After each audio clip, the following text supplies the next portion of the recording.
Good evening. So, very first question. Fikayo is a complex character navigating power and corruption. How did you prepare to embody her journey, and what personal experiences did you draw on, especially considering your background as a journalist? I prep for Fikayo pretty similarly with how I prep for all my characters. I pay a lot of attention to the script. I dig. I ask a lot of questions, especially for those who are in the writer's room with my directors, with my producers.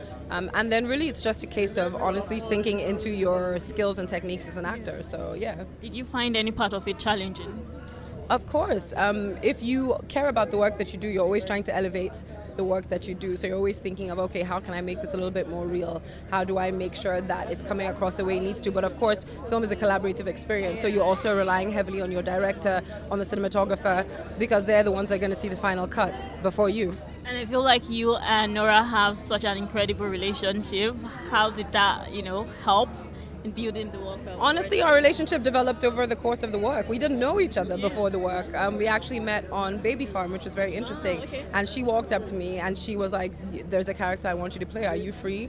Do you have management? Let me talk to them. And it kind of went from there. And I really value Nora's clear sight, her work energy, and just the detail and the care she puts into everything, and that really endeared her to me. And then through the course of working on this production and just seeing how she cared for everything, how every single member of the crew and team was looked after and cared for, that was really important to me. And again, with having all those details that they can give you, phenomenal. So yeah, we become pretty good friends. So last night I was listening to the I Said What I Said podcast that you guys did.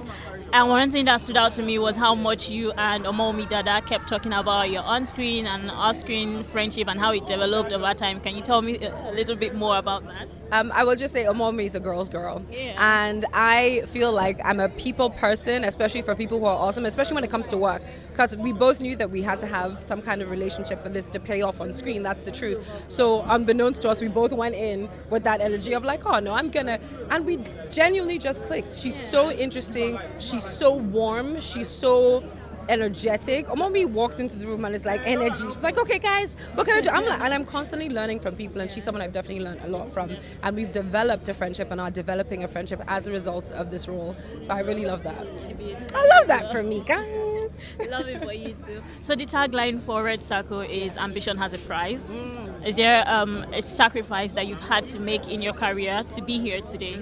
120%. A lot of the time you're sacrificing a lot of time with people who are near and dear to you. A lot of my close loved ones I don't get to spend as much time with as I would love to, especially the higher up you go, it gets lonely at the top. So ambition 100% has the price. You have to realize as you go along whether you're willing to pay it. So.